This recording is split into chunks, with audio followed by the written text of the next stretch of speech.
not just her. This is why it's a problem. You know, there are now presidential candidates buying into all of this madness.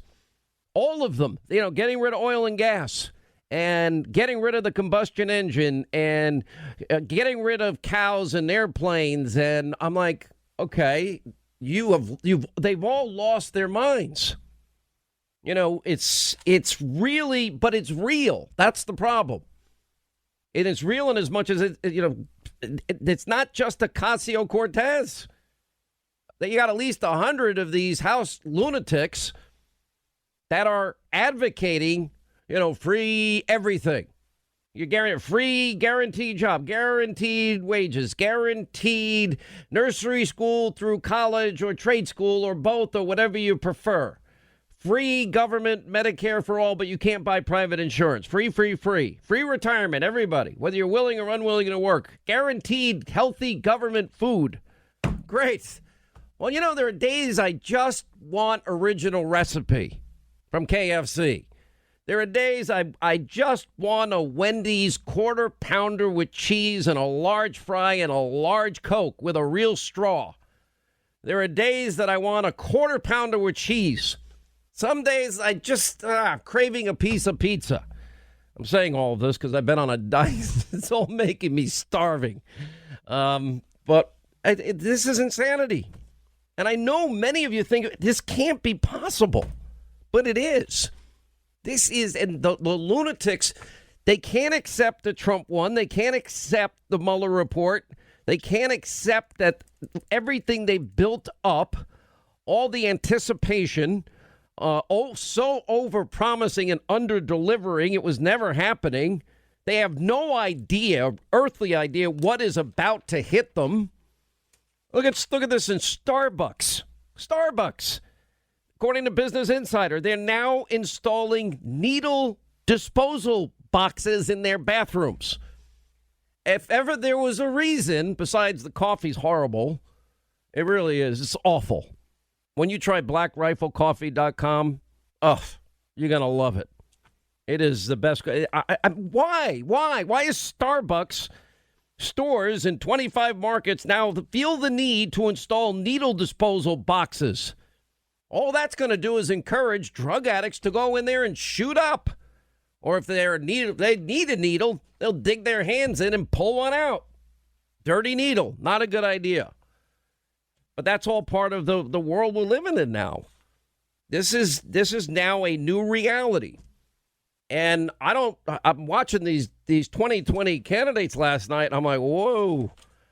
I didn't watch it actually, but I mean, I watched the headlines and I read what happened. I mean, it's one insane thing after another. Amy Klobuchar impeachment proceedings are up to the House. All right, fairly reasonable statement. She doesn't want to go too deep into this, begging the audience at one point to clap, which cracked me up. Bernie Sanders, even people like the Boston Marathon bombers. Yeah, let's allow those guys to vote from prison. And Bernie Sanders, Israel is run by a racist government? Wow. You talk about the rise of anti-Semitism in in the Democratic Party. It is outrageous. Robert Francis Beto Bozo pretty much had said the same thing. Bernie's confronted about socialism by the daughter of Russian refugees. This was a great exchange. It's 2 minutes. I won't run it now, but it was, he doesn't have an answer because it hasn't worked where it's tried. And, forget about keep your doctor, keep your plan and pay less. Millions lost doctors, millions lost plans, millions lost any choice whatsoever. Counties, cities, towns, they have one provider they can choose from. One. And everybody paid more money. So much for socialism. So much for big government promises. What happens when 180 plus million Americans don't have the choice of their own private health care? And it's Medicare for all. Good luck. Because it's not gonna work. It's unbelievable. It really is. Then you got Elizabeth Warren. She wants to impeach She wants to go crazy, as crazy left as she can, thinking that's the winning lane in this primary for the Democrats. They should vote on impeachment. And, she's going to roll back student debt and make college free. Okay, what about the $670 billion that people already paid? They're asking, whoa, slow down. What about us? When do we get paid back? Why do we have to pay? I'm like, well, that's what a loan is for. When did we guarantee college? Well, especially when we spend more money per education per capita on every student in America of any other industrialized country. And guess what? We have the worst results. Kamala Harris wants to use executive action for gun control if she's elected. Wow. It's unreal. By the way, Bernie Sanders is winning in all these polls. Joe Biden apparently is getting cold feet. And Elizabeth Warren wants to break up Amazon, but she still shops there. That was a great headline to come out of this. Please cheer, please clap. So we're going to have impeachment, felons voting. It is the most radical shift in American politics we've ever seen in our lives and probably will ever see. The problem is that on some basic core level, there is an innate, natural human fear. And that is that, we were guaranteed life, liberty, and the pursuit of happiness. We're endowed by our Creator certain inalienable rights. Life, liberty, the pursuit of happiness. No guarantee at all of anything. But you have freedom, and what people have been able to do in this country. There's no perfect system because man is imperfect. We'll have Mike Lee on later in the program today. He wrote a book about all this. It's fascinating. We're not perfect people, but there's never been a country that has created more wealth, more opportunity, that provides anybody from any station in life, if you will, including me, to, pursue your dreams, your goals, your aspirations. And if you really work, I don't know people born with silver spoons in their mouths. But all the people I know, they actually worked really, really hard for the things that they have. Bernie Sanders grilled by this student, which I thought was pretty interesting. This woman, Samantha Frankel-Papel, told Sanders about how socialism impacted her family's life, grilled him on how his version of democratic socialism will aim to be different from the socialist regimes of other countries. My father's family, we left the Soviet Union in '79, fleeing from some of the same socialist policies you seem so eager to implement in this country. How do you rectify your notion of democratic socialism with the failures of socialism in nearly every country that has tried it? Sanders smiles. Well, thank you for asking the question. That's buying time to figure out an answer. Is it your assumption that I supported or I believed in authoritarian communism that existed in the Soviet Union? I don't. I never have. I've opposed it. I believe in a vigorous democracy. Didn't he get married in the former Soviet Union? Or didn't he go on the honeymoon there or something? I remember reading that some time back. Anyway, he goes on to explain his tirade against millionaires and billionaires. He's a millionaire and he's a cheapskate on top of it. Him and Robert Francis Beto. Back to Elizabeth Warren. $640 billion student loan cancellation question. Over fairness to the students who did pay off those debts. By the way, including me. Jamaica Savings Bank, $58.05. That's what I paid at the time. Had to pay it back for 10 years. Made every payment. The one student loan I got. Regretted it every month when I had to write that check when I didn't have money. You're right. He did honeymoon in the Soviet Union in 1988. Are you saying that on the air or off? Yeah, I said it on the air. Yeah, very good. On the air. On. Yeah, he honeymooned right at the height of the Cold War. Great place. We, all of this now, you might want to dismiss some of this. Part of you might say, come on, America's not going to do this. I'm telling you, there is a certain appeal. This is not one congresswoman or three congresswomen, that are just pushing this radical. This is the new radical, extreme, Democratic, Socialist Party. The same ones that want to abandon the Electoral College so New York, New Jersey, California, and Illinois will elect every president. The same people that want to stack the Supreme Court. The same people that want everything for free so they will take away a certain natural, innate fear. A lot of people worry about money. It's normal. It's natural. The best way to deal with that fear is to dig deeper and deeper and work harder and harder and don't spend money. The only way you save money is you don't spend as much money, except if you're Joe Biden. The only way to spend money is to make money, or save money is to spend it. No, save it. All right, as we roll, I know these are really, troubled times. You don't even believe it's possible. I never thought in my life we'd live through what we've just lived through. I never thought we'd discover the things that we've discovered. And the amount of work, we're only a quarter into the story. The Mueller report, all right, it is the fourth time now that we've had investigations that came up with the same answer. No, Russia, Trump campaign collusion. Yeah, the FBI 9-month investigation, struck and paid. No, they're there. Nope, came up empty. We had nothing before Mueller was appointed. And the House Intel Committee and the Senate Bipartisan Committee, then the Mueller report. But they can't stop themselves because they are just full of this hate. They pumped up their base, the resistance, those that never got over Donald Trump winning. They raised their expectations, praising and putting on a pedestal Robert Mueller. They were finally going to get what they wanted, to remove Donald Trump. But sad thing along the way, truth and facts got in the way. And the reality that there wasn't any collusion or conspiracy or obstruction is not even stopping them. They just, we'll do it this way now. Or I'll tell you what, why don't we start another investigation? We'll empower the IRS to go after our political enemies and turn over private personal information. That's how we'll do it. Is that the government we expected when we grew up?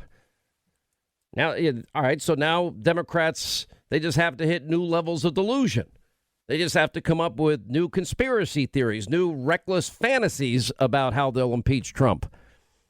Everything to harass a sitting president. Let's go down that road. There are important questions like, when did Robert Mueller know there was no collusion, no coordination, and why didn't he tell us immediately and let this cloud hang over a duly elected president? Why hold it back? If they knew there was no underlying crime, why not tell us, we the people? Hello, we the people? That little thing called the Constitution. How do you not investigate in a Russian interference investigation? And by the way, Devin Nunes warned everybody. They've done it before. They'll do it again in 2014. And the Obama administration, remember, this all happened on their watch. Of course, they didn't listen to Devin Nunes. They didn't even acknowledge it till it became politically expedient as an excuse for Hillary's, beatdown in the election that nobody saw coming. They didn't see the Mueller report coming, and they didn't see Trump coming in 2016. They were laughing when those exit polls came out. I can tell you on Election Day, watch, media's giddy. 8 or 9 o'clock Eastern, panic set in, and you could see it.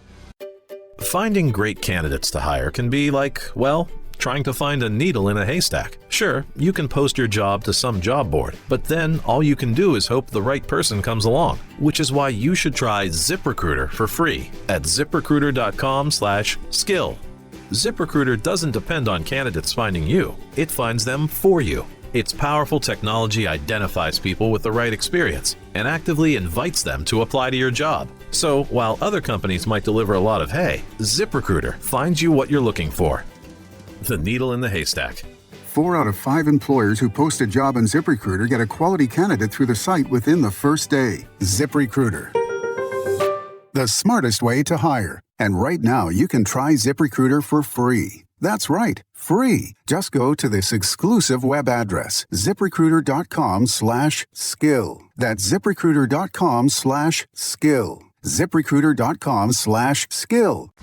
doesn't putting a lot of Democrats focused on impeaching the president, which is not going to pass in the Senate, it's not really going to go anywhere in that sense, doesn't that take away focus from the tabletop issues that you and other Democrats say they want to run on? So, let me just say, if you've actually read the Mueller report, it's all laid out there.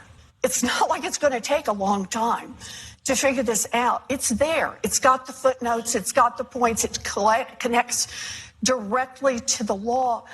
But this really is fundamentally, I took an oath to uphold the Constitution of the United States.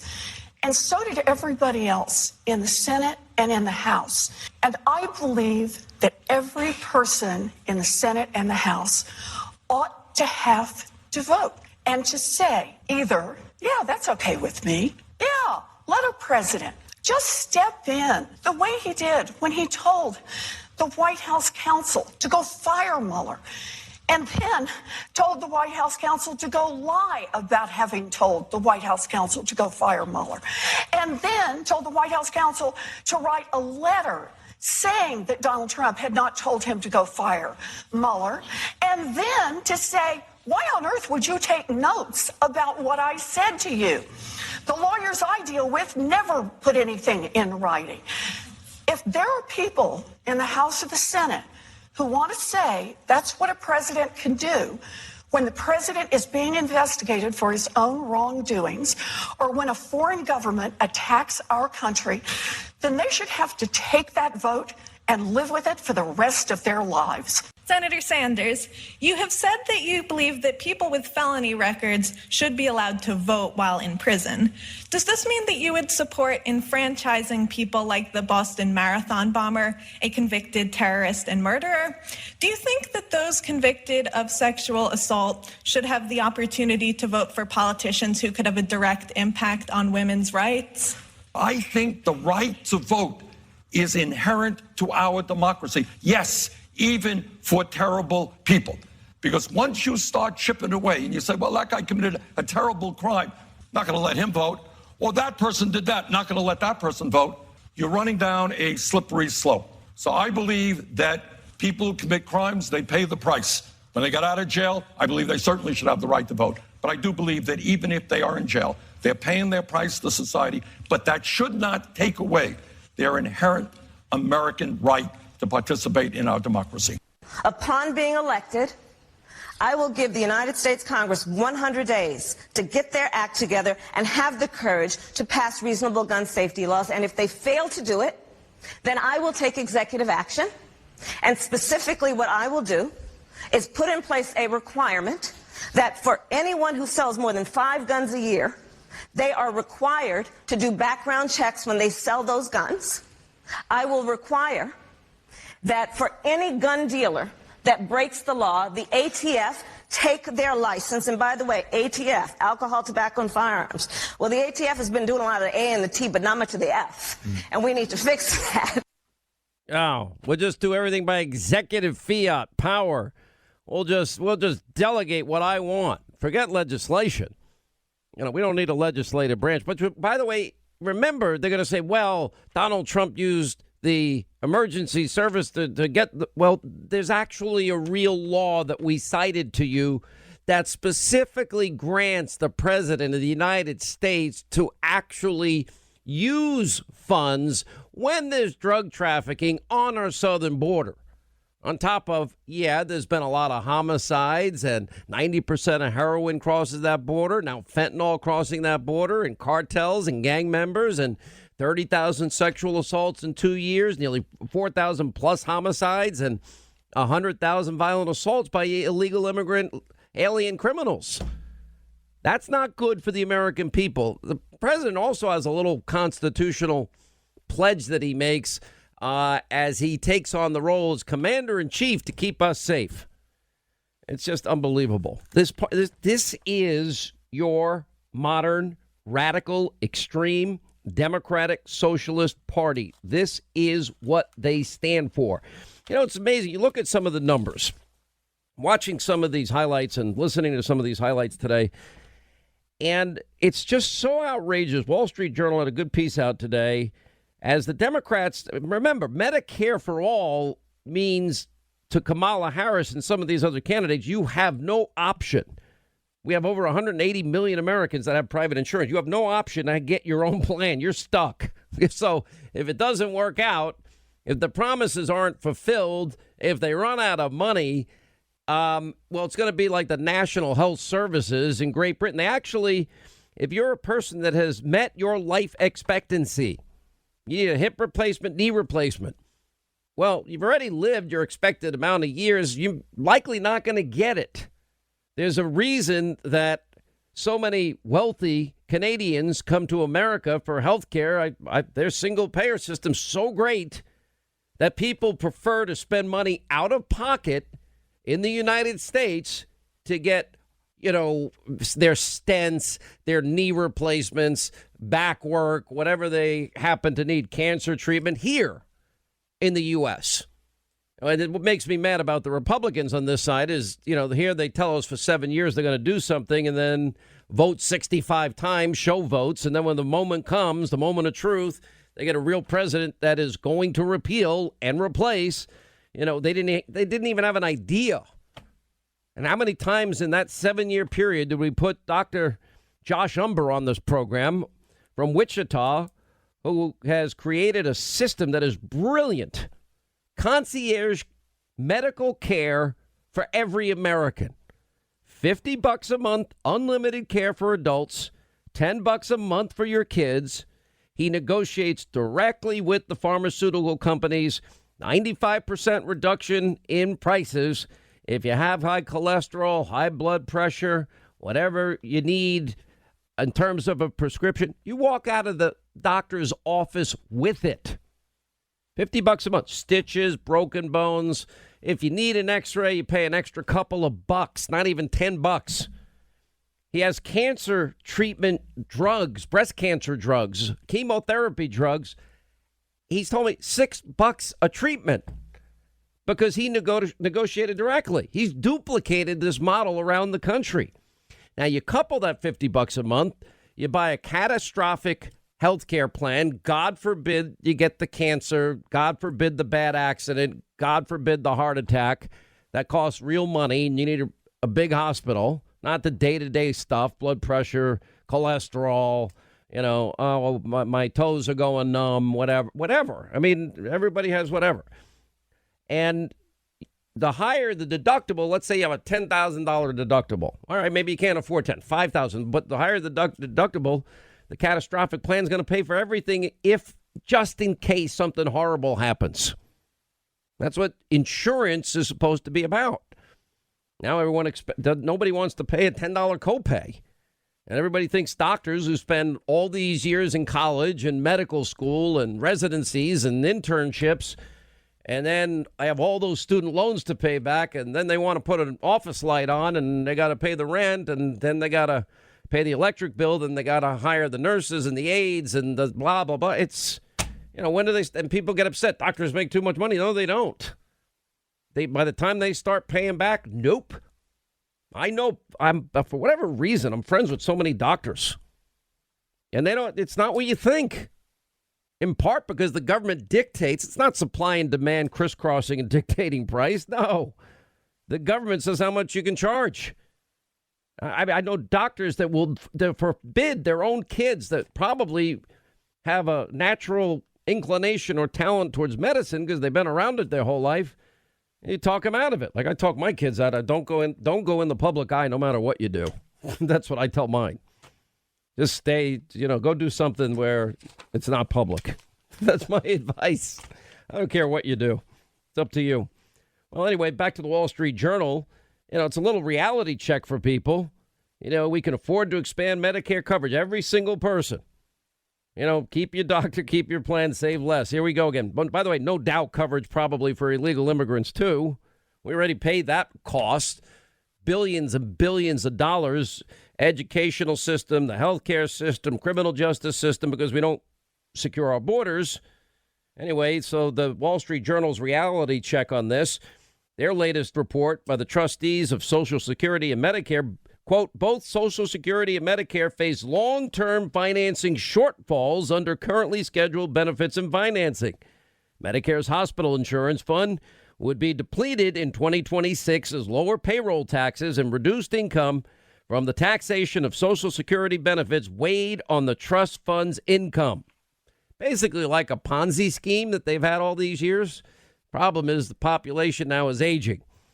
What it means is if you're 50 years old now, you're going to see major cuts in your Social Security. And then let me tell you what else is coming. Then they're going to do if you were smart enough to save money, well, we're not going to give you yours. Sorry, we're going to legalize stealing it. You paid in your whole working life. And they will come across, means test the whole thing. And the trust fund's costs, the Journal goes on, meanwhile, are expected to be slightly higher than last year due to higher spending and higher projected provider payment updates. The cost of both programs projected to rise substantially as a share of the economy over the next 16 years as a wave of retiring baby boomers boosts the number of beneficiaries and lower birth rates over the past few decades weigh on employment growth and economic output. Whoopsie daisy, they can't afford it. You know, one of the things, America's going to have a choice election in 2020. It's going to be, do you want the new Green Deal? Do you want every fear taken away by people that will never be able to fulfill it? $94 trillion original cost. Literally, it takes up Medicare for all in the first 10 years will take up 80% of the budget. Forget about the new Green Deal. Now, there's economic thought that's been saying, well, the Trump economy has been doing so well so long that a contraction is pretty much inevitable. But Market Watch has a different take on that today. Economists have been busy ratcheting up their estimates of first quarter gross domestic product after a series of signs that growth sped up towards the end of the period. Bright spots included a rebound in consumer spending, declining U.S. trade deficit, and a rock-solid labor market. One of the top Wall Street forecasters, macroeconomic advisors, lifted their GDP estimate to 2.8%, just 1% a month ago. Art Laffer, tight labor markets help the poor, the minorities, and the disenfranchised. Art Laffer, economist, author of Trumponomics Inside the America First Plan to Revive Our Economy. Yeah, well, we know that already because we see record low unemployment for African Americans, Hispanic Americans, Asian Americans, women in the workplace, youth unemployment. Yeah, and by the way, that means we have more than 1 million jobs, the lowest record unemployment applications ever. And that means we have 1 million more jobs available today than we have people to fill them. Now we're going to risk that for the new Green Deal and no steel or glass buildings in New York, no oil and gas. Oil and gas, it is like, it is the key. We're now energy independent for the first time in 70 years. But we partnered with North Dakota oil companies during the Balkan boom. Remember, I believe prices were driven down by OPEC. We don't need to be dependent on countries that hate our guts for the lifeblood of our economy. Nor should Western Europe be dependent on Vladimir Putin and making Russia rich again. That pisses me off, like Germany did with Merkel. So now we're a net exporter of energy. You want every American to get rich? Well, in North Dakota, they were paying truck drivers to train them, pay them a base salary of $80,000 a year and all the overtime you can have. Now, if you work hard, wow, that's life-changing for somebody who's making $40,000 a year.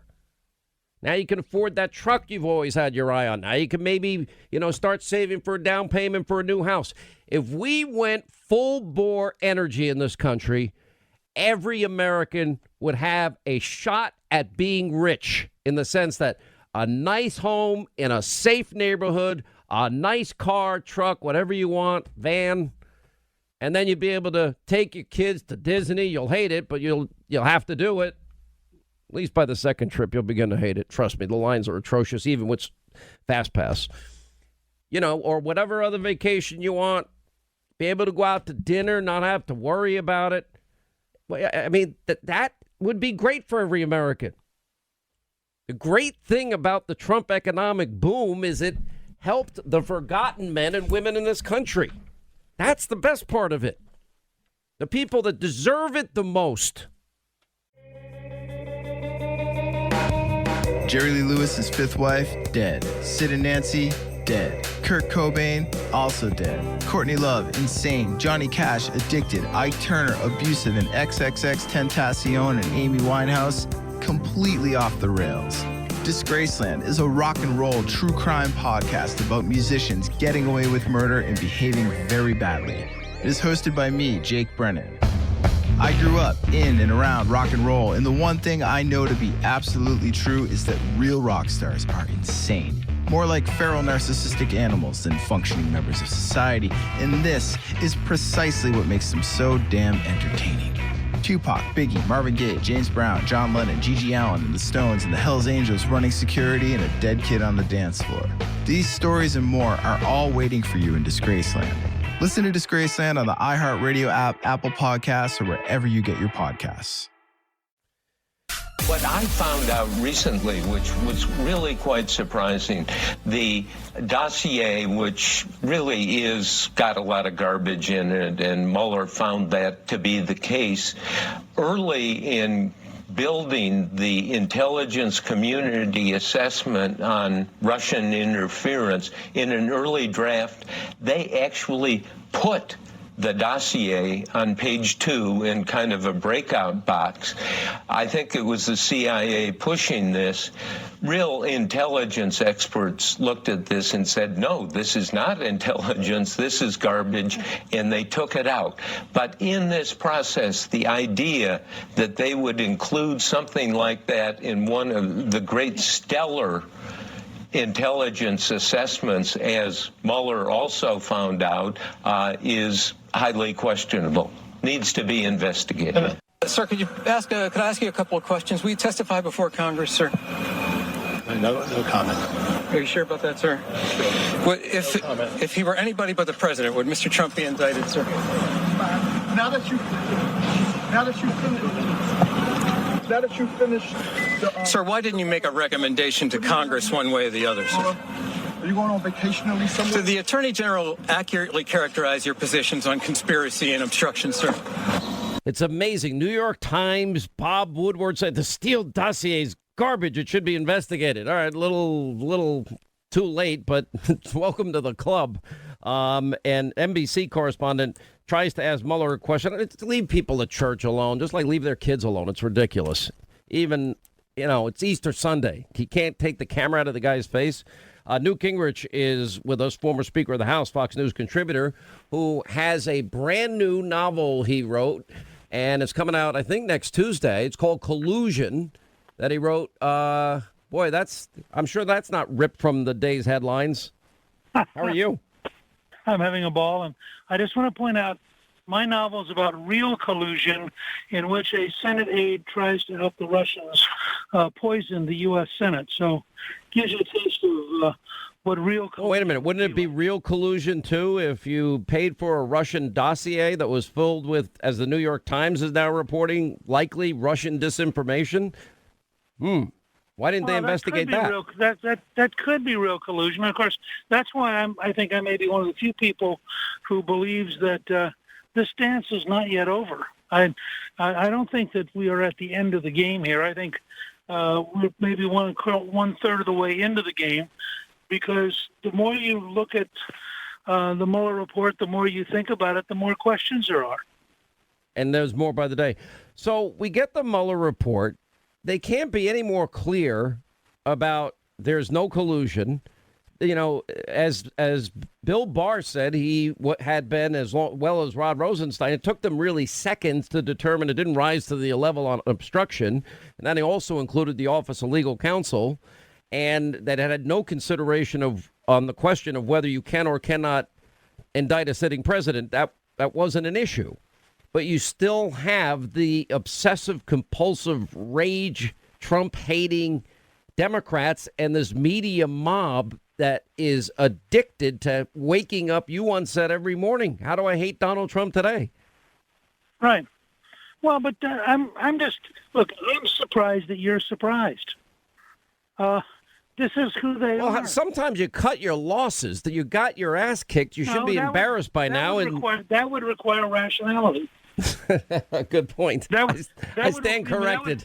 That would require them to actually think in a calculating way, and I think they're incapable of that because I think they are so psychologically traumatized. These people are watching the end of their world. And I think that's what we don't fully appreciate, that if you are the old establishment, day by day, week by week, you are watching your system being torn apart. And every week that goes by, you're watching Donald Trump appoint more conservative judges. You're watching Mitch McConnell get him through the Senate. You're watching more regulations being repealed. So if you're a real old-time liberal, this is just terrifying. And the guy doing it to you is Donald Trump, and you know that can't be true. I mean, he wasn't on PBS. He wasn't in Downton Abbey. He did a reality show. How can a reality show president be beating you, and yet he is defeating the entire establishment? He lives in their minds, the minds of Democrats, the minds of those in the media, the 99% that missed the biggest story of their life and got wrong for 2+ years, their narrative, their lies, their anonymous sources on collusion, et cetera, in Russia. Let me ask you, when you combine, now it's like, all right, well, let's empower the IRS. We'll subpoena the IRS. They'll give us Donald Trump's taxes. I'm like, really? We're going to now head off on a fishing expedition anywhere we can go and empower the IRS to do something like that? And then you add the new Green Deal. The new Green Deal is interesting. I don't know if you saw what's going on in New York, but Comrade Bill de Blasio in 5 years is going to prevent skyscrapers from being made with glass and steel. I don't know. We can't build them with any lumber because that would be a bad idea, and we'd be killing trees. Look, given de Blasio's mental IQ, they should be made with Play-Doh. Well, there's nothing else that's suitable. We can't use trees. What are we going to use then to build the buildings? We're not. I know. They don't want to build buildings. They want to replicate the homelessness of San Francisco, Los Angeles, and Seattle. Wait till you see what we got tonight. Oh, you have right where Nancy Pelosi lives. We sent our cameras back. They have three massive problems: record high homelessness, feces. They're literally going to the bathroom in the streets all over the place, and needles are everywhere. Right. But the American left is recreating the third world. They are trying to guarantee that you can live in poverty, misery, without any of the things which we've come to consider civilization. And then they retreat to their well-protected, very expensive enclaves, where they, by the way, have walls and guards. And they commiserate about how sad it all is. Well, you're on your game. All right, so let me ask you a political question. So let's assume the Democrats, the radicals, win out and they want to go for impeachment. They want the tax returns. They begin investigation after investigation. In the meantime, they're doing no work for the American people. Put that aside. Right. Then they also pursue no oil, no gas, no glass or steel for structures, no combustion engine, and eventually no planes and cars. Planes or cows. And in the meantime, everything's going to be free. 70% top marginal tax rate for individuals, 90% for corporations. Then the wealth tax, if you happen to save a few bucks after you paid everything, Elizabeth Warren wants to tax you again, which would legalize stealing. So let's remember where this all started. I started in several months ago talking about a wealth tax, an ultra millionaires tax. It's 2 cents on every dollar of the great fortunes above $50 million. So your 50 millionth and first dollar, you got to pay 2 cents and 2 cents on all of the dollars after that. And here's how the money works out. If we put that 2-cent wealth tax in place on the 75,000 largest fortunes in this country, 2 cents, we can do universal child care for every baby 0 to 5, universal pre-K, universal college, and knock back the student loan debt burden for 95% of our students and still have nearly $1 trillion left over. Part 1 is that we say that we are going to roll back student loan debt for about 95% of students who have debt. That's part one. And part two is to make sure that we never get in this mess again on student loan debt, and that is to make college universally available with free tuition and fees, and to put more money into Pell Grants so that students of color, so that our poorest students have real access to college, and that we put some real money into our historically black colleges and universities. This is about opportunity for everyone. And then if you die, you pay another 50%. What difference does it make? Give it all. But the point is, then they're going to give everybody everything for free. Daycare, health care, from nursery school through college, retirement, guaranteed job, guaranteed healthy food. Even if you're unwilling to work, you still get the benefits. How is all this combined going to play out in an election in 2020? Well, the first thing it's going to do by probably this summer or early this fall, it's just going to split the Democratic Party. I mean, you've got a lot of Democrats from districts that Donald Trump carried who can't go home and be for this stuff. Well, where are their voices now? Because this has been unfolding for months, and I don't hear them. Oh, I think if you watch, I think 48 of them wrote a letter to Pelosi saying, we didn't come here to investigate, we came here to legislate. And I think 48 of 200 and however many, yeah, that's not a lot. Try about a fifth, but here's the point. All right, 1 out of 5 Democrats are halfway normal. Okay, that's what you're saying. Well, I would say 2 out of 5 are crazy. Yeah. 2 out of 5 are strange but quiet, and 1 out of 5 is normal. I think that's about the modern Democratic Party in the House. But I think what you've got to recognize is that the crazies have the energy and the drive and the moral assertiveness to make life miserable if you're a normal person. And so part of what happens is if you represent a district where you've got to be normal to get reelected, do you really want to stick your head up and have, a half dozen of these freshmen surrounding you, chanting at you, yelling at you? I mean, you get to a point where you try to get in an elevator and everybody in the elevator is mad at you because you're not true blue and perfect. And as a result, they shut people up. But isn't there a certain appeal? Like, for example, the Obamacare was sold very well. Keep your doctor, keep your plan, and save money. Sounds great. Yeah. The mantra was repeated again. It was, millions lost their plans, their doctors, and everybody paid a lot more. And right, so there are many. It's called a lie. Okay, so now the promise is, okay, we're going to guarantee you a job, a guaranteed salary. We're going to guarantee your retirement, guaranteed health care, but you can't buy private health care. Guaranteed, not K through college. It's going to be preschool through college. And daycare is going to be for free with the wealth tax. And you guaranteed government healthy food and no more gas or oil. And we're going to get rid of the engines and the airplanes and the cows. The sad part is this is real. There are 100 House members that support this that I know of.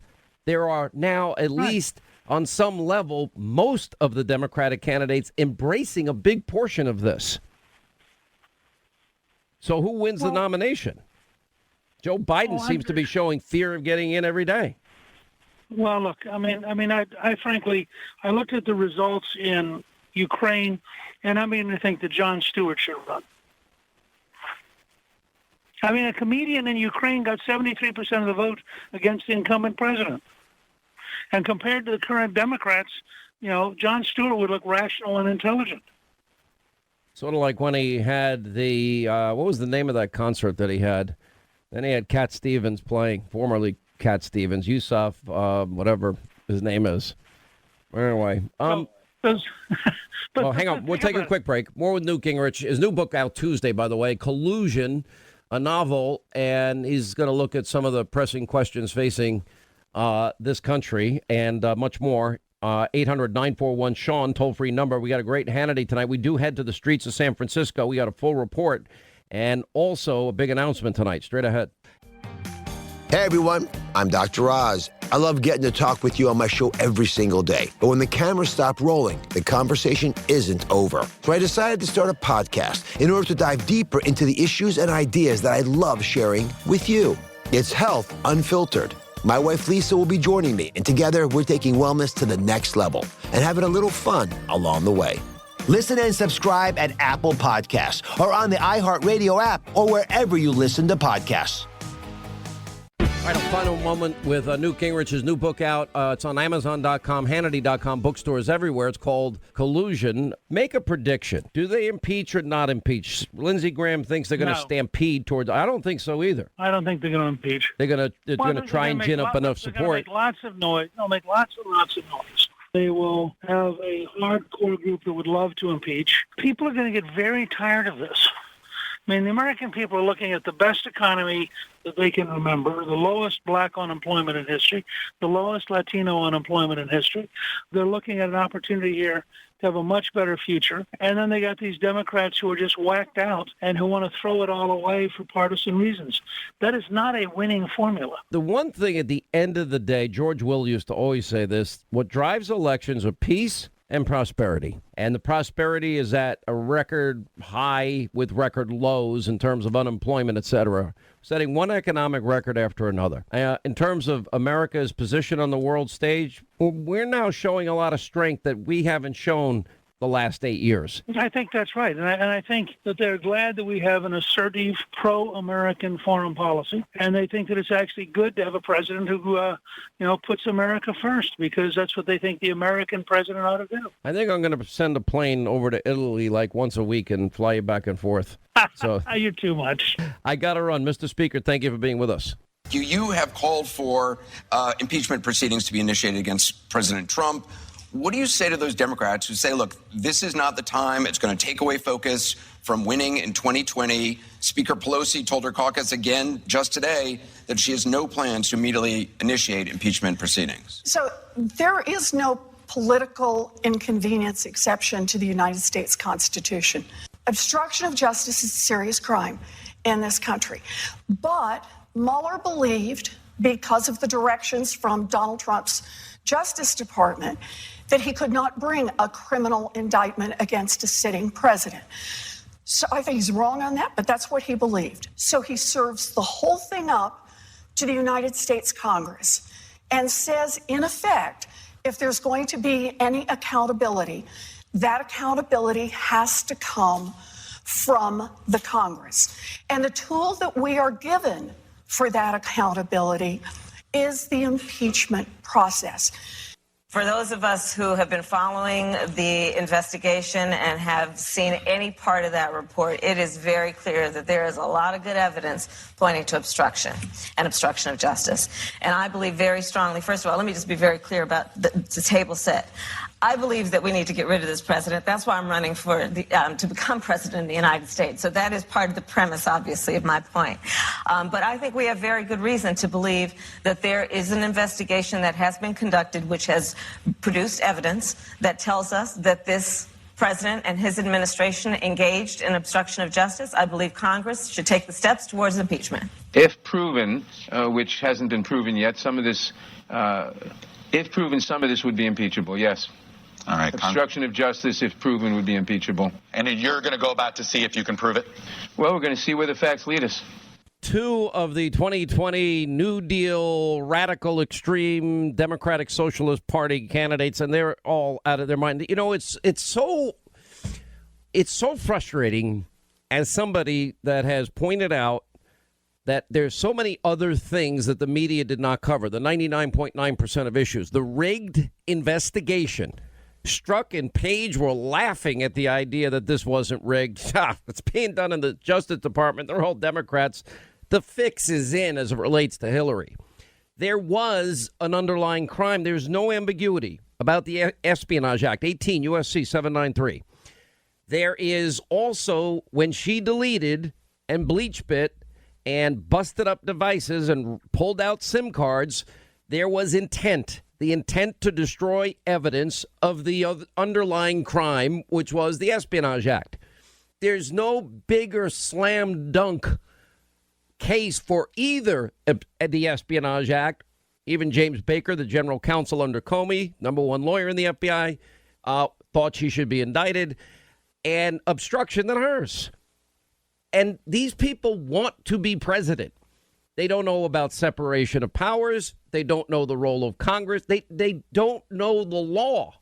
It's just that, well, but Bill Barr specifically stated that no consideration on the issue of whether or not a sitting president can be indicted weighed on his decision, or the Office of Legal Counsel agreeing, or Rod Rosenstein, the deputy AG who appointed Mueller, also signed the fourth FISA warrant, the third renewal warrant.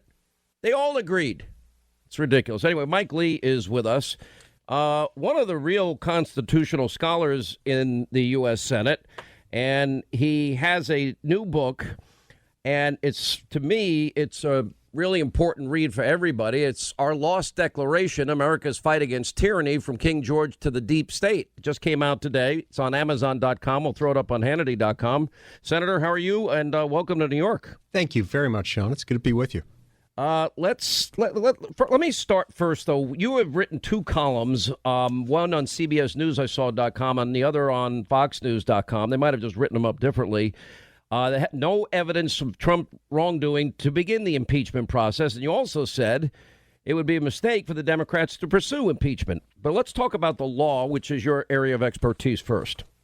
The merits just aren't there. There's not a basis to charge him, separate and apart from whether or not you believe that it's appropriate to indict a sitting president, which the current Justice Department policy is that they don't. But the merits aren't there. I mean, look, there was no collusion, no evidence of collusion, not a scintilla of evidence of collusion. And what they're coming up with as far as obstruction refers to a series of what we call inchoate acts. In other words, that they're basically saying he was mad, he thought about doing something that they think might have been wrong, and that somehow amounts to obstruction of justice. It isn't there. And no matter how much they scream and yell and want to pound the table, it still isn't there. Which means their only remedy is a political one involving the impeachment process. If they want to do that, it's fine, but that's also their political funeral. It doesn't work out well when you pursue frivolous impeachment charges against the sitting president.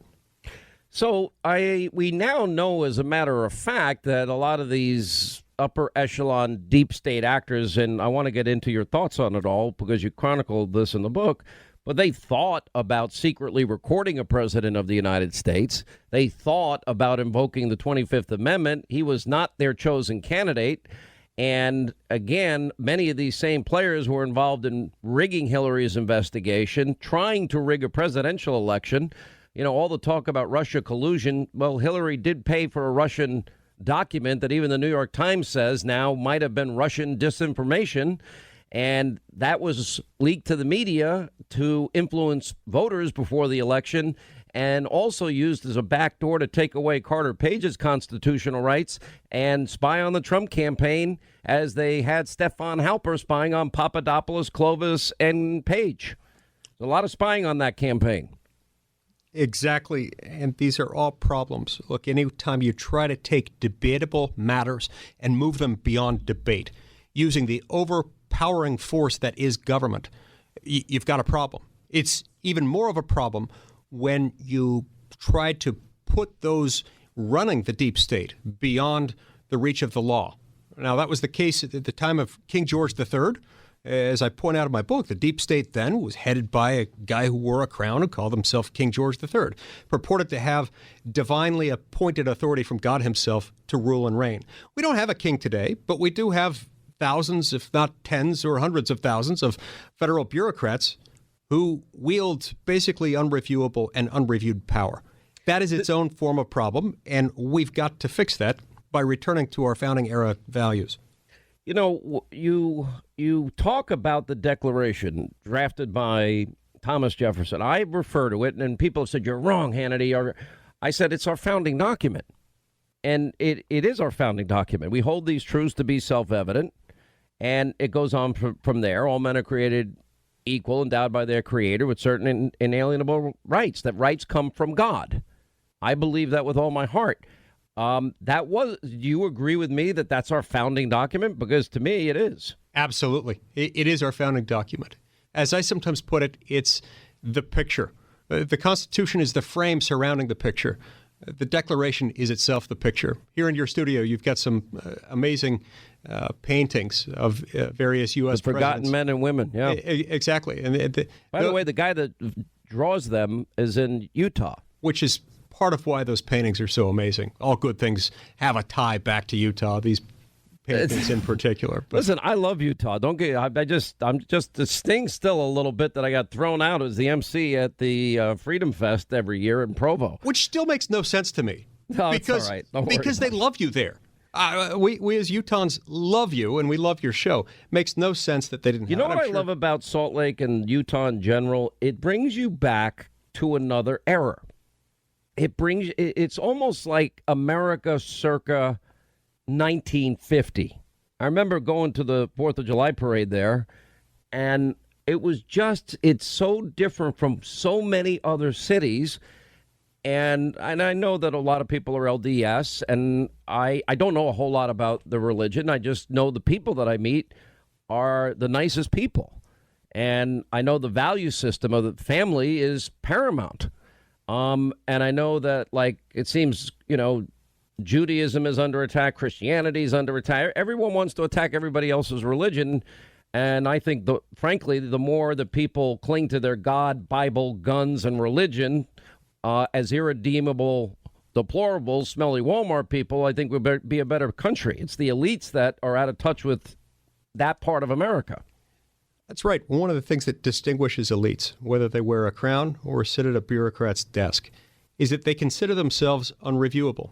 They consider themselves above and beyond not only the law, but also criticism. It's one of the reasons why we ought to fear the deep state, why we ought to shun, like the plague, the trend that I identify in our Lost Declaration.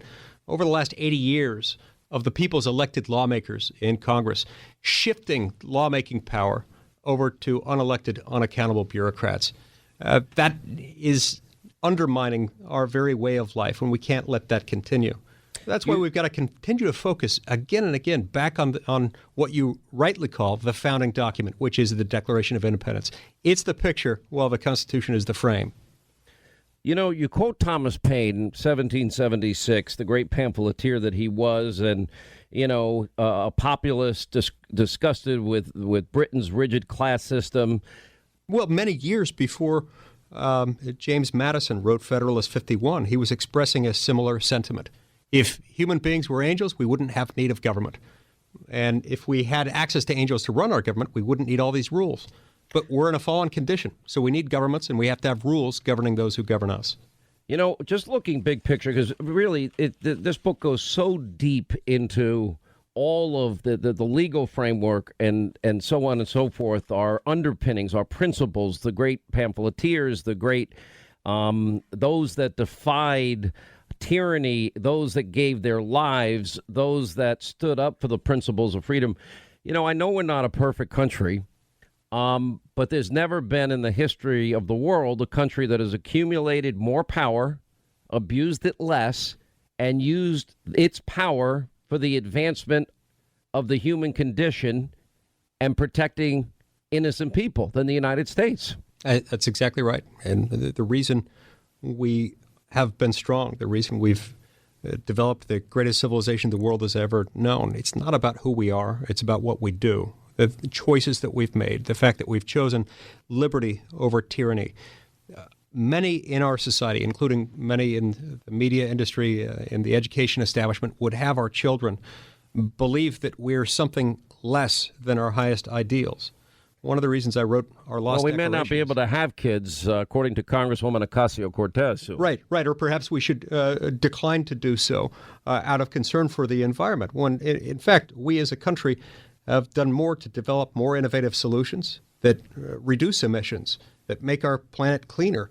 And if we'll continue those trends, we will be better off. But we've got to get back in touch with those founding era ideals.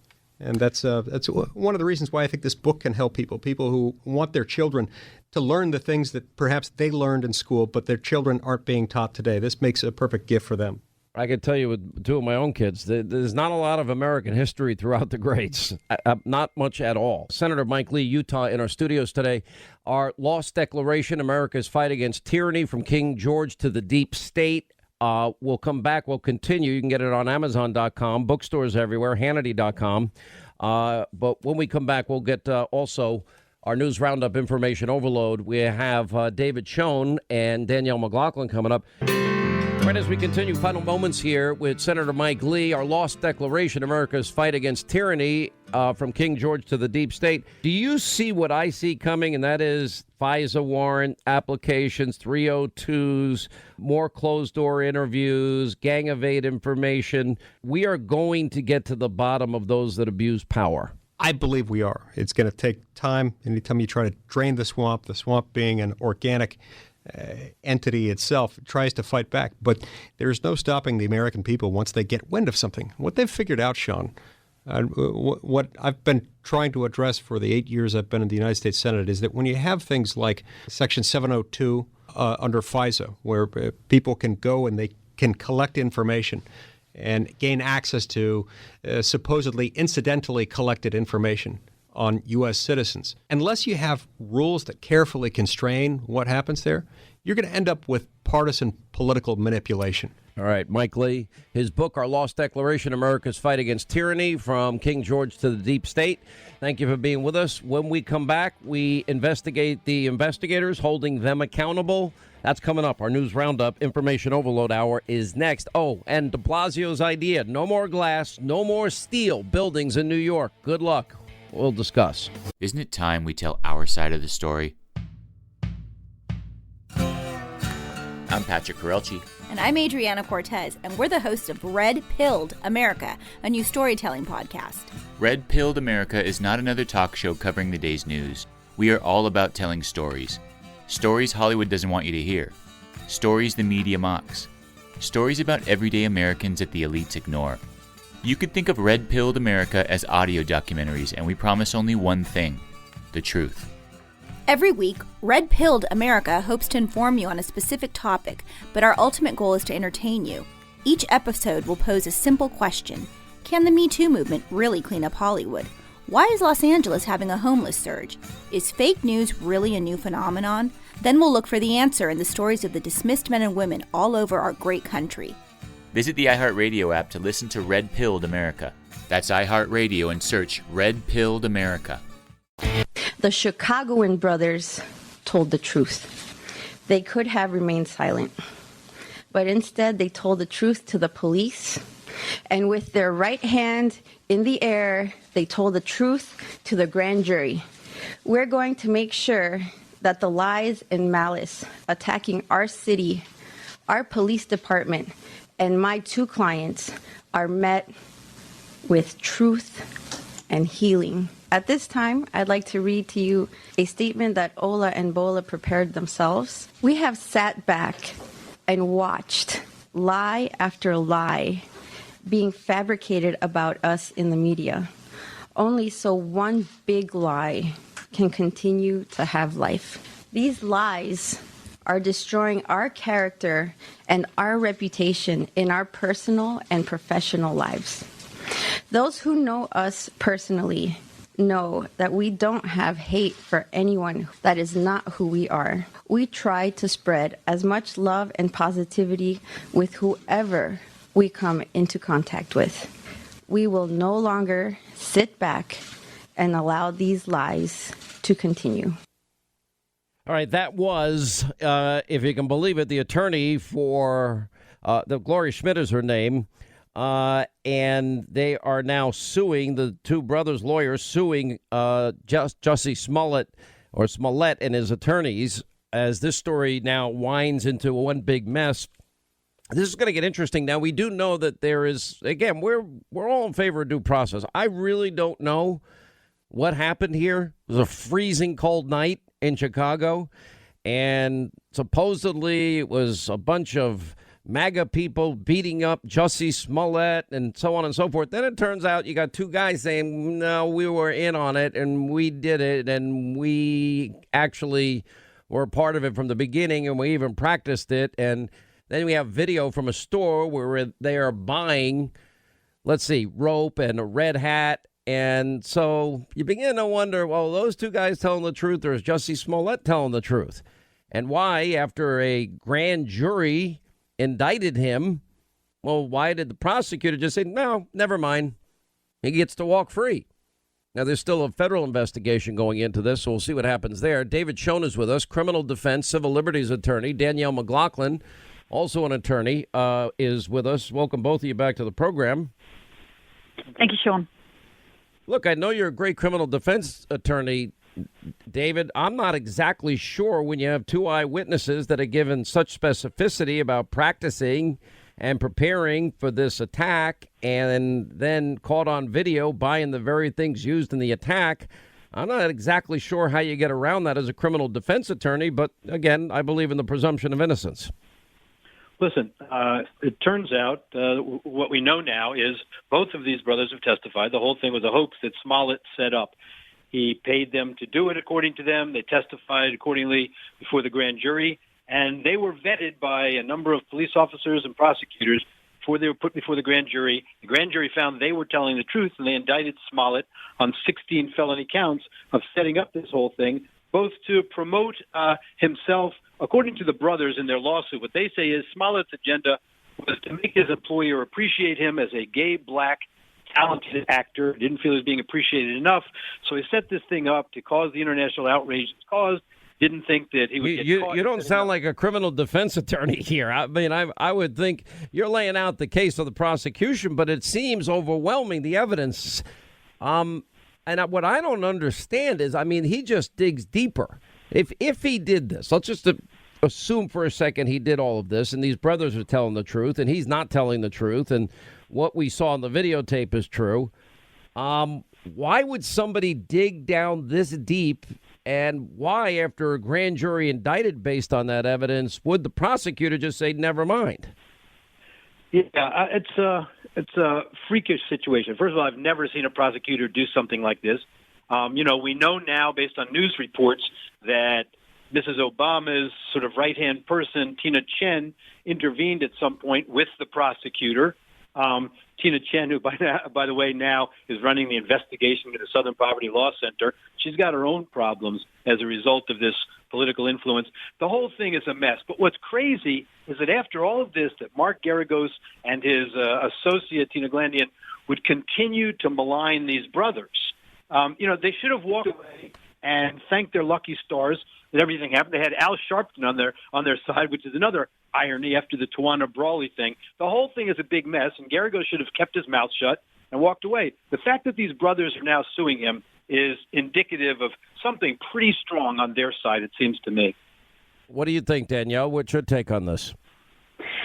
I agree with David Schoen. As it relates to defamation law, there are certain numbers of privileges. And so if you're an attorney or you're a litigant and you say something that's damaging, if you say something like X committed a crime, and if you do that in relation to an ongoing proceeding under Illinois law, you're protected. The point being that you should be able to, as a lawyer or a litigant, make your accusations and make the judicial process kind of do its own thing and find the truth and find justice.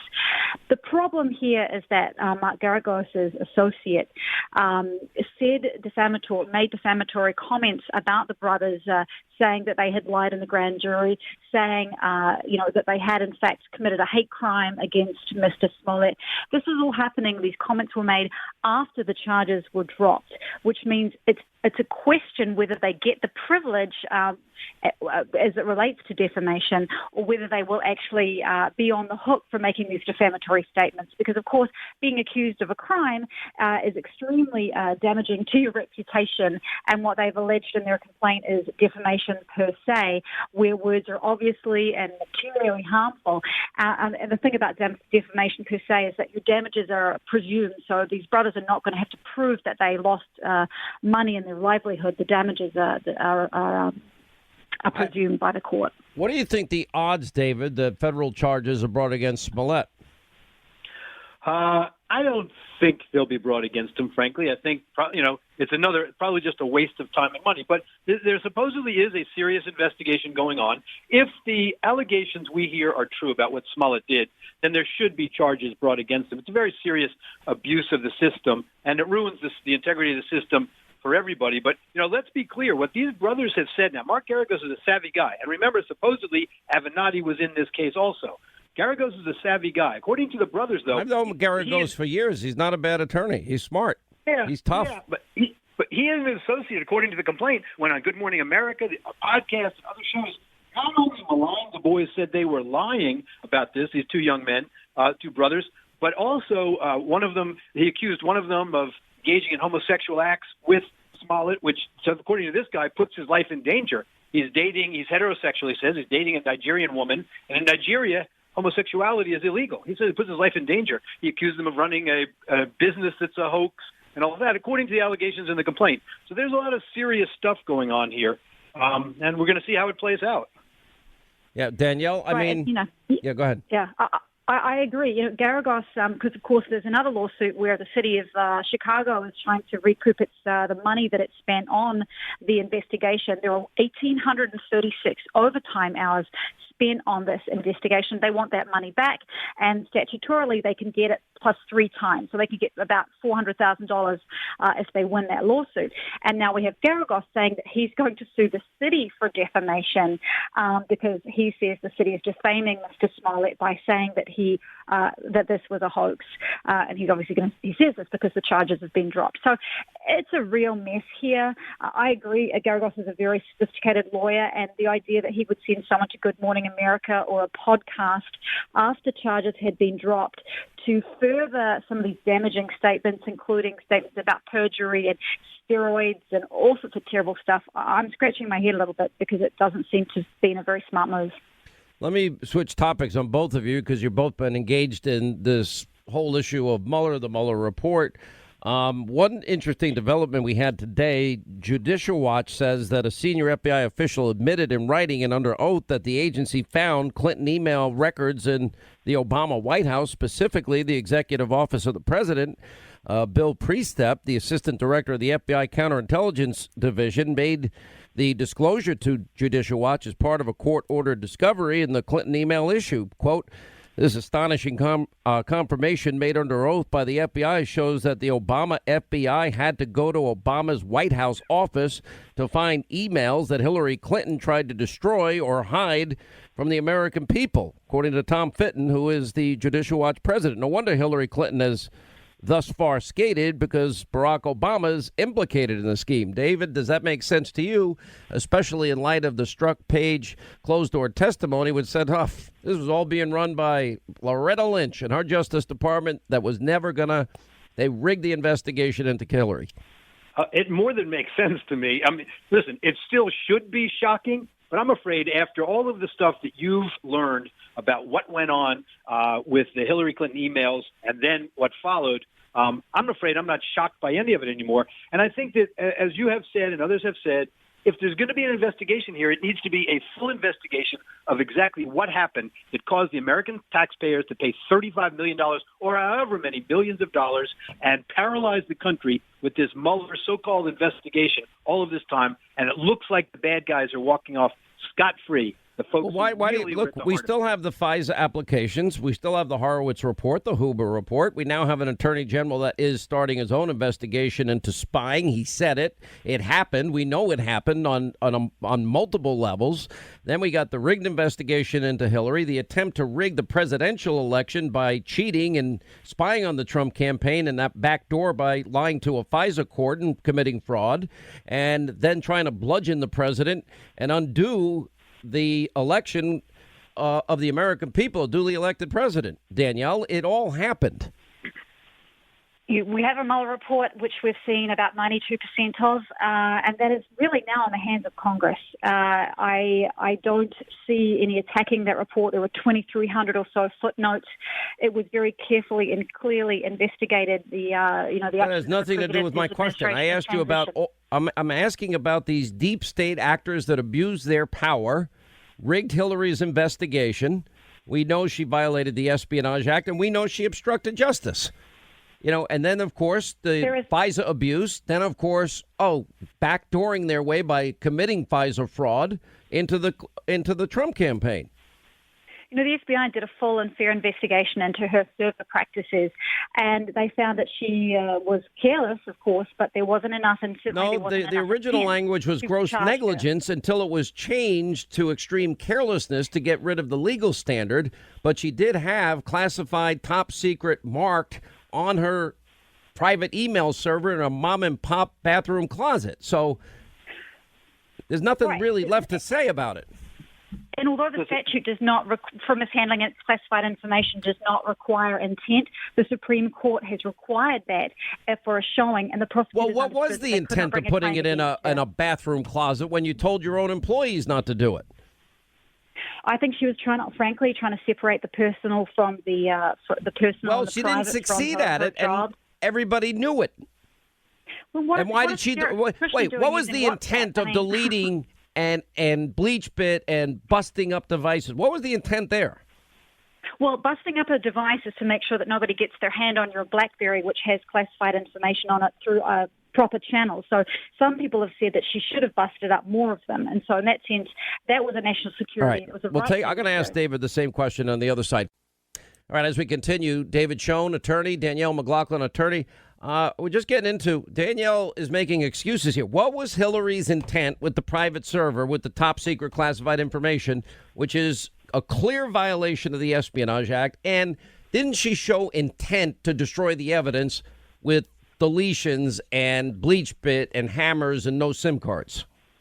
Well, let me say this, we respectfully disagree, I suppose. In every other case I have seen, and I've had clients charged with destroying emails, clients who misplace emails, inadvertently destroy them, are charged with the intent to destroy those emails, to obstruct justice, etc. What Hillary Clinton did and her team Whoa, did, slow down a second. Are we required to? I don't save emails. Do you? Well, it depends on the situation. In that situation, she certainly had a requirement to save the emails. In my client's situation, well, hers were subpoenaed when this all happened. I'm asking, in our day-to-day lives, if I saved my emails, I'd never be able to find anything. No, you're not required to save. Sorry. David, you know as well as I do that you're only required to preserve emails that are relevant to the subject of the inquiry. So if you've got a subpoena... I'm not the subject of any inquiry, for the record. No, you're fine, Sean. You're fine. But the point is, the 30,000 emails that were deleted were personal. They were not the subject of the subpoena. So what David's talking about, I absolutely agree. It's something called spoliation. You can't be told to preserve something and then destroy it. Her lawyer's argument was, I was told to preserve A. I did preserve A. I did not preserve B, which was not the subject of the subpoena. That's not true. Here's part of the other problems. We know now from the IG's report that the Justice Department slow-walked the investigation into her email, into Anthony Weiner's email server, all of those things. That's all true. We know from Tom Fitton's work, we know that there's a lot of problems. I don't mean to cut you off, David. I want to hear what you have to say. But all right, let's move on. News Roundup, information overload continues. Your calls and much more coming up next. David Schoen, Danielle McLaughlin, thank you. Hannity tonight at 9. We got a great show and a big announcement tonight. Welcome back to the Bob Lefsetz podcast. That's right, I have all new episodes with your favorite musicians, comedians, promoters, and behind-the-scenes people. If you want to know how the entertainment industry really works, this is the place to tune in. For those unfamiliar with my act, I have been writing a newsletter for 30 years. A who's who of industry people subscribe to my newsletter. Why are they tuning in? Because I make sense out of the chaos. I interview people in the music and entertainment industry to find out how they got to where they are, what it's like to be in the belly of the beast. These are the stories you want to hear. This is not puff pieces. I guarantee you'll be riveted. So every Thursday, tune into the Bob Lefsetz podcast on the iHeartRadio app, Apple Podcasts, or wherever you listen to your podcasts.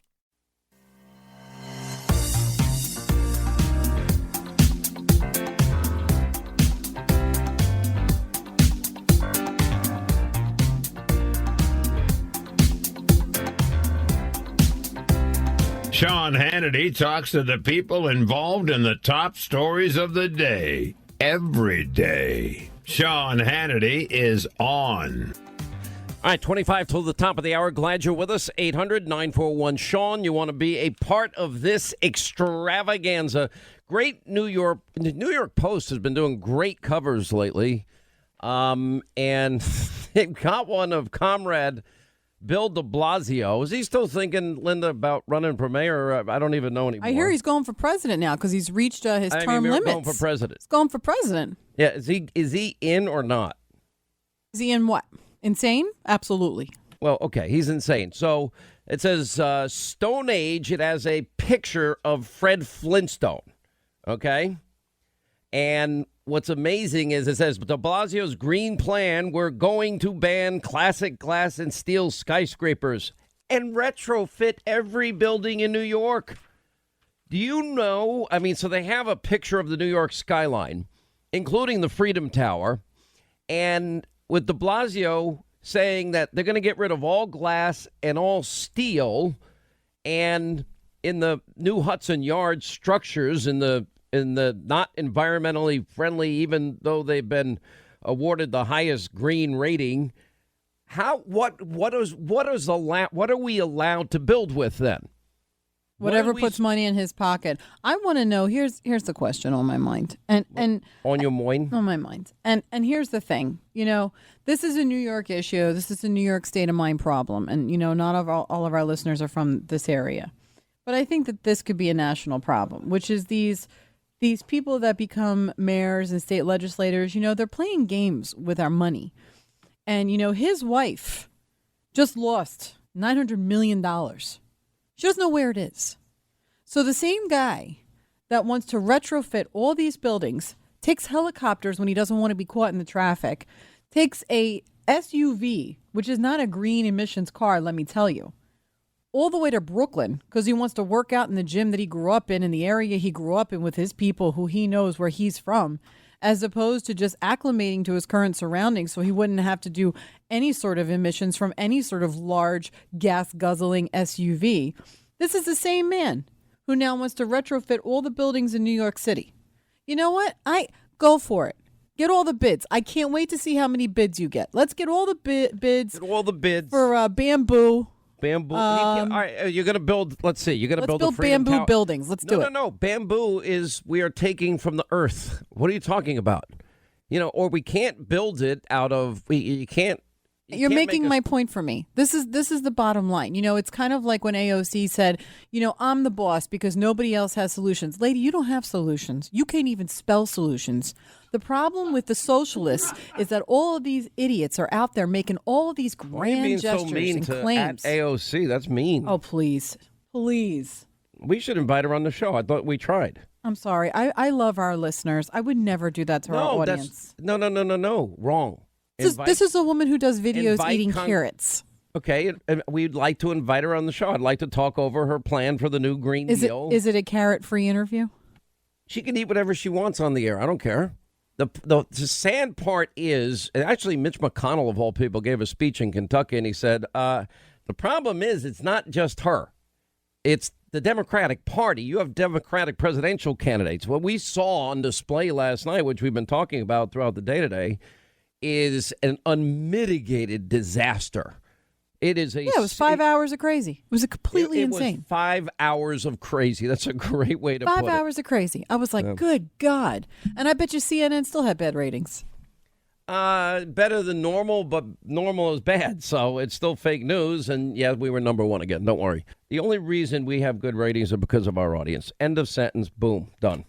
But I will tell you that this idea of retrofitting every building in the country and every home and the dream of banning glass and steel skyscrapers and the taxes on top of it, New York is going to see a mass exit. The only idiot that's going to be left here is me, because this is where they demand that I work at Fox. I can do radio anywhere. Listen, I grew up in New York. Here's what Long Island, New York is like. If you're a young person, you can't afford the first home. If you're an older person, you can't afford to stay in your home. They make it impossible for people to live. There are young kids, I call them kids. They're in they graduated college. Some have postgraduate degrees, law degrees. Not you have 100 degrees, for crying out loud. And they live in these itsy bitsy closets. And in the closet is like a little baby stove and a little baby shower. And, most of them have mice running up and down the floor half the night. It's horrible but we try to move them up quickly and, be as generous as we can be at Christmas, as you know. I'll tell you what I want, Sean. What do you want? I'm taking a slight digression from Christmas here. What? Here's what I want from de Blasio. I want de Blasio and his wife, Charlene. I want them to find the $900 million. I want them to find the money. And every day we should say, well, Bill, where is it? I agree. And when he finds that money, the program was called Thrive. I had to look it up because I couldn't remember. It was supposed to be this mental health initiative, right? So 4 years ago, she gets $900 million. She's already got $250 million this year. You're really on a tear about all this. Go I ahead. tell you, it just burns me up. But this woman and her husband walking around acting like they care when they lost $900 million. Do you know how many families that could feed in New York City? Do you know how much they could do to help people in New York City? And instead, they're out there talking about how they got to get to Brooklyn to work out in the gym they like. And he wants to retrofit all the buildings, bamboo buildings or, saran wrap buildings. You're not answering my question. I told you, how are they going to make these buildings? You're not answering. So that's what we should do. I have no idea. I could care less. I like steel and glass. Keep it up there. These people all think they're going to win over Mother Nature. She's been around for years. They're not winning that war. Mother Nature's going to tell you when your time is up. Don't you worry about it. Let me tell you about this. This is an unmitigated disaster for the city. Nobody's going to want to build. Nobody's going to want to invest. They chased out Amazon. Now, I thought the city and the state was paying a fortune for every job they were bringing in. You know what? I was kind of happy for the local people in Queens, New York, that they were going to get this. I'm just going to tell you, it's like everything else that they're doing now. Let them explode, and then they're going to lose everything. All right, Bob is in Michigan. Bob, how are you? Welcome to the program. Hi, Sean. Good to talk to you. And by the way, don't sit on bamboo. It does make quite an impression. I don't think, look, I'm sure you can hold up, a nice house if you knew skillfully how to build with bamboo, but I don't think you're going to hold up a skyscraper. I agree with you. But you know what, Sean, I called because I believe one question, just one, can put all of the Mueller stuff in the rearview mirror once and for all, just to upset the left, get rid of the impeachment, obstruction, collusion talk. Just ask Mueller under oath. Ask him to explain Representative Adam Schiff's collusion evidence, as well as just conspiracy evidence. He doesn't have any. We know that. And we know also, and thanks for the call, Adam Schiff's the biggest liar in Congress. Charlie out in Seattle. Charlie, hope it's sunny. No rain, no clouds today. No rain, no clouds today. I live on Camano Island, which is about an hour and a half north of Seattle. How many days a year does Seattle get the rainy, dark, cloudy, no sun days? A lot, right? Right. But the other thing is, living on the island, the sound pushes a lot of the rain away from us. So we get a little bit more sunshine than they do in Seattle. So we're a little happier. A little happier. But I mean, it's literally, it's been shown that if you don't get enough sunshine, that, it makes you sadder in life. And it makes sense.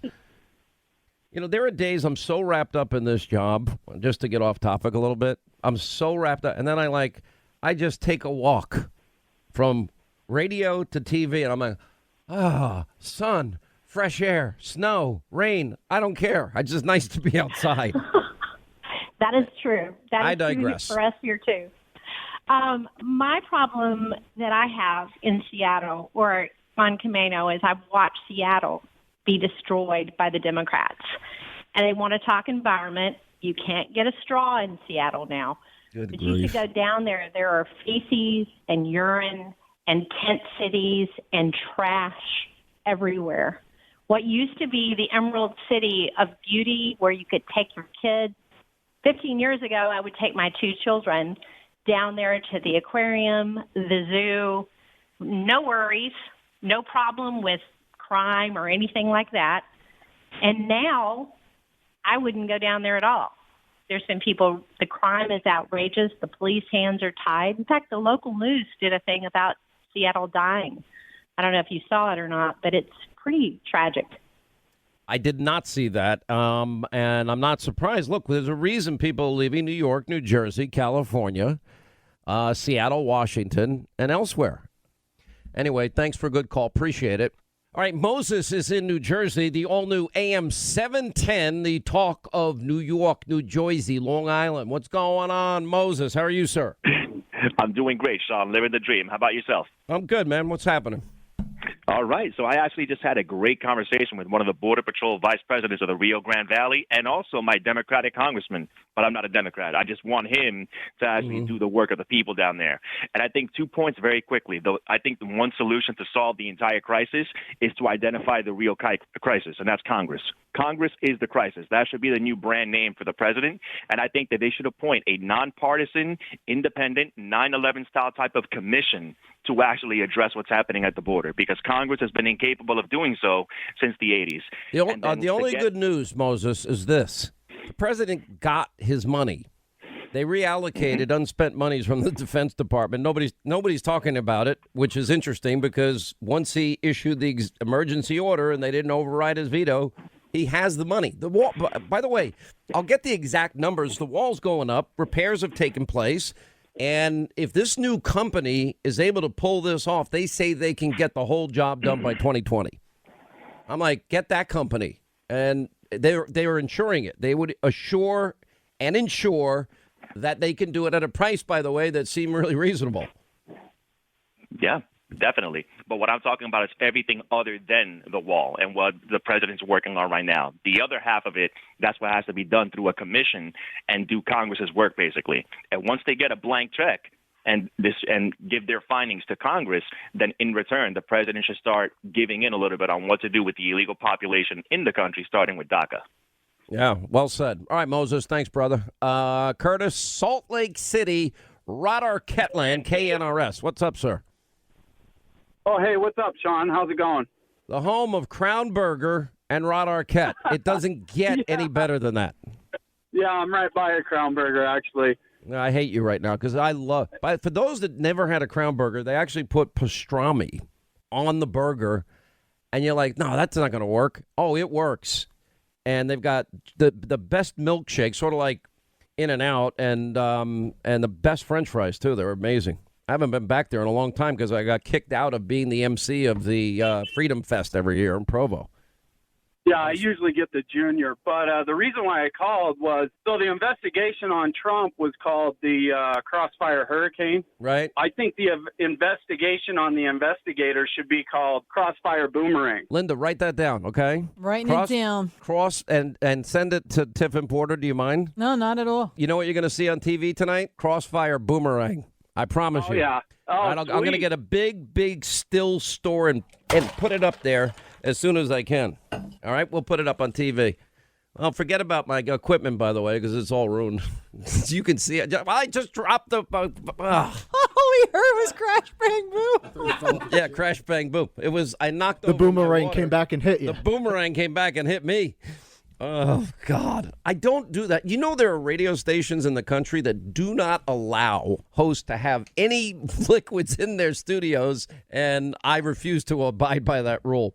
I've even been in stations where there's somebody say, you know, they don't let you drink this in the studio, and I'm like, okay, fire me, throw me out, because I like to drink during the show. I drink. That's all I drink. So many places we can take this. Oh God. What? We'll go take it. I don't care. What do we do? Whatever you want. You need to be more specific about what we're drinking in the studio here, Sean. Let's turn it into a different kind of show. Well, I'm drinking Black Rifle coffee, and I'm drinking ice water. I like ice.